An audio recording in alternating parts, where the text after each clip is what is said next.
For this next DIY, you're only gonna need 2 craft items, wood beads and some stems. So the wood beads I pick up are from Amazon. You can also get them at Dollar Tree, but I'm gonna start by hot gluing my wood beads together. So I'm gonna do 4 in a row, making sure that the holes are upright. And then I'm gonna do 3 more along the sides so that I have 4 on each side, and then I'll close it up to make a square so each of my sides has 4 beads. Next, I'm gonna start building up my beads because I'm creating a vase. So I'll just hot glue the beads on top of the ones that I previously put down, and I'll also connect them together. This is really a fun project. You can make it as tall or as short as you want. I decided to go about 5 beads tall.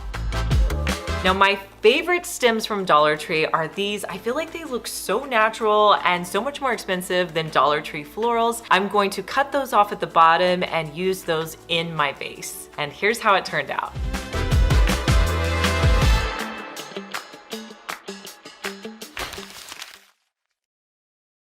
So this next one, you're gonna need a clear jar. You're also going to need some glass paint. I'll link to the one that I picked up down below, but this is a really fun paint to use. You can use any color you want. I'm gonna use the 2 blue colors. With the middle section, I'm gonna use a paintbrush and paint on some of the lighter color blue. Now, some of my tips I wanna give you is that glass paint dries really quickly, so you wanna make sure you get all of the brush strokes out as you're going around. Do not wait and come back, because by the time you come back, you're not gonna be able to paint it. The other thing is, because it does dry quickly, if you want the color to be more intense, just add in a second coat. So after I did the blue lighter paint, I did on the bottom a darker color of blue. And then I did a second coat on the entire jar. I wanted this to have an ombre look, so I'm going to leave the top part of the jar completely clear. Let this dry completely, and I styled mine with some fall stems.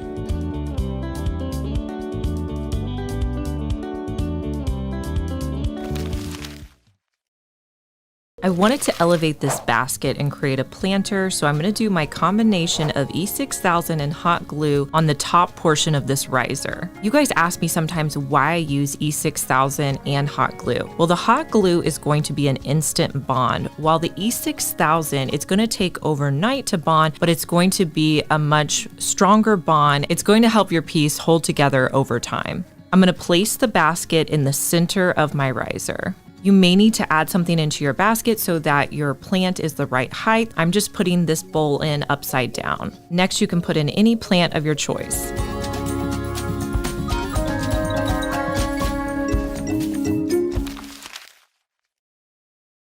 I grabbed these pumpkins that have a removable lid. They're ceramic. They come in a white or an orange color. I grabbed the orange. It doesn't really matter which color you get. Just grab 2 of them.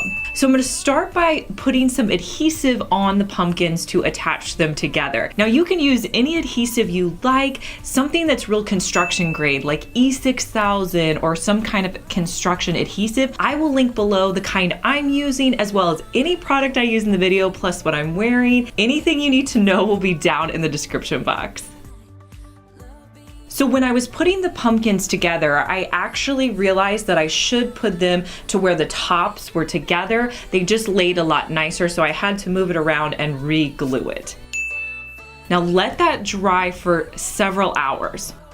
So I really wanted to nail down my color scheme this year for fall. So what I did was I went to Sherwin-Williams and I picked out 6 different paint colors that were in the colors I was wanting to use for fall. To cut down on my cost of paint, I then purchased samples. Well, I guess Sherwin-Williams doesn't have samples right now, so I ended up having to go to Home Depot, and I got all of these paints, because you can take paint swatches from any company to any different store. I picked up samples of each of my paint colors. I think they were around $8 each, and I got them in a flat finish. So these are the colors that I'm gonna be using throughout the whole season. To paint my pumpkins, I'm gonna be using this subdued color, and I'm going to do 2 coats on all of the pumpkins.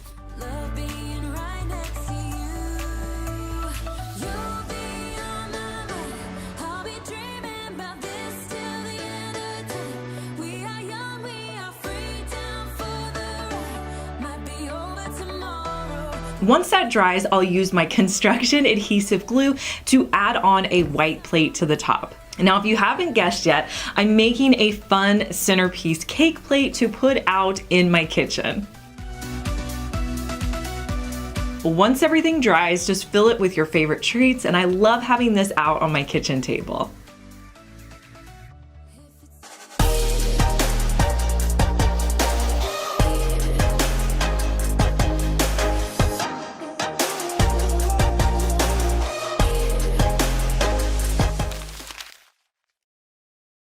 Did you know Dollar Tree sells t-shirts? Like, that's crazy, $1.25 for a t-shirt. I picked up an inexpensive one and I'm gonna show you how to make a really cute shirt for fall. I'm also gonna purchase an SVG file off of Etsy. I'm gonna take the SVG file, upload it into my Cricut design space. I'll size it to the right size that I want so it's, you know, pretty large on my t-shirt. Then I'm gonna send it to cut. You also, when you're doing words, wanna make sure you do a mirror image. That way when you put the vinyl on, it's going to be the right side. Now I picked out two heat transfer vinyl colors to use that were cute fall colors. Now when you're doing a heat transfer, you want to make sure that you put it on the back side, so you're cutting the back side of the vinyl.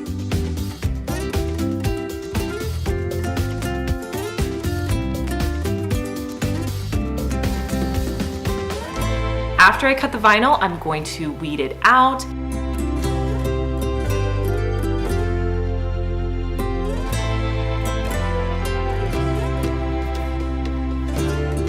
Then I'm gonna take my t-shirt, put it on to my auto heat press. I'm gonna start by lining up my words. Now I don't really measure this, I just kind of put it where I think it's going to look good. I put a cover over it, slide it into the heat press. It's going to be at 305 degrees for 20 seconds. And because it has the auto feature, when it's done heating it up for 20 seconds, it's going to automatically raise it up. I'm gonna check and make sure that it's completely stuck down, and if it's not, just put it in for another 20 seconds.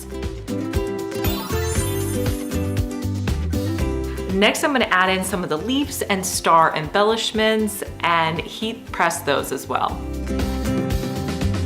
How adorable is this shirt? And it cost me under $5.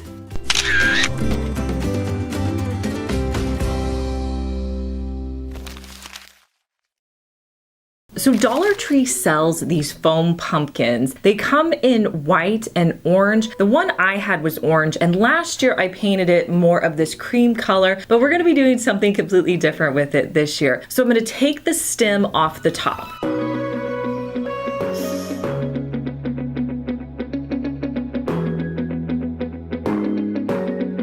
Next, I grabbed some yarn. Dollar Tree sells yarn as well. I'm gonna start with this kind of burgundy color yarn. I'm gonna hot glue my yarn doubled over to the back.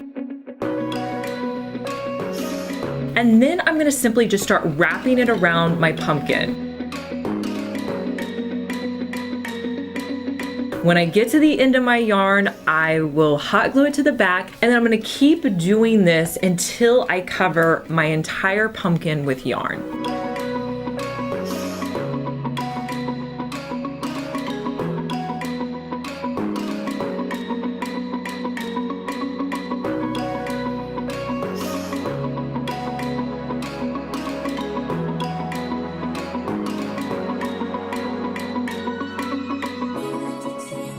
Now I needed to figure out a stem for this pumpkin. So I had an older pumpkin that I wasn't using, so I pulled the stem off of that. You could also get a stick outside. Dollar Tree sells some of like those small sticks. You could use that as well. And I'm just gonna hot glue that to the top. Now it was looking a little unfinished, so I grabbed a leaf from one of my Dollar Tree stems and I'll hot glue that on there as well. And here's a look at my yarn pumpkin.